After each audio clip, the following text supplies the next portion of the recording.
నమస్తే శ్రీ మాత్రే నమః శ్రీ గురుభ్యో నమః.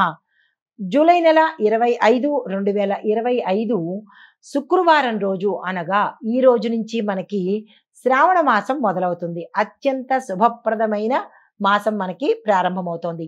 శ్రీ విశ్వావసునామ సంవత్సరం దక్షిణాయనం వర్ష ఋతువు శ్రావణ మాసం శుక్లపక్షము. ఈరోజు సూర్యోదయ సమయము తెల్లవారుజామున 5:57 సూర్యాస్తమ సమయం సాయంత్రం 6:48. ఈ రోజు తిథి పాడ్యమి రాత్రి 11:26 వరకు. తదుపరి తిథి విదియ.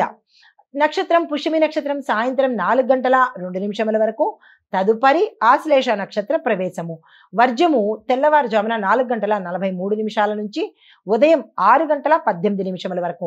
దుర్ముహూర్త సమయం ఉదయం 8:31 నుంచి 9:22 వరకు. తిరిగి మరల మధ్యాహ్నము 12:48 నుంచి 1:39 వరకు. రాహుకాల సమయం ఉదయం 10:46 నుంచి మధ్యాహ్నం 12:22 వరకు. యమగండ కాలం మధ్యాహ్నం 3:35 నుంచి సాయంత్రం 5:11 వరకు. బ్రహ్మముహూర్త సమయం తెల్లవారుజామున 4:21 నుంచి తెల్లవారి 5:09 వరకు. అమృత గడియలు ఉదయం 9:46 నుంచి 11:19 వరకు. ఇది నేటి పంచాంగం. నమస్తే. తదుపరి రాశి కర్కాటక రాశి. ఈ రాశిలో ఉండే వారికి ఆర్థికంగా ఈ రోజు సాధారణంగా ఉంటుందే తప్ప పెద్దగా చెప్పుకోదగినటువంటి ఫలితాలు ఈ రోజు కనిపించడం లేదు. కుటుంబంలో చిన్న చిన్న సమస్యలకు పరిష్కారం అయితే ఈ రోజు కనబడుతుంది. ఆరోగ్యం మీద శ్రద్ధ పెట్టవలసిన సమయము.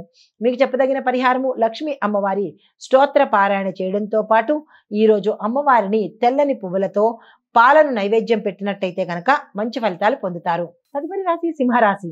ఈ రాశిలో ఉండే వారికి చంద్రుడి యొక్క ప్రభావం వల్ల ఉత్సాహంగా ఉండడము, యాక్టివ్గా ఉండడము, అనుకున్న పనులు సాధించే అవకాశం కనబడుతోంది.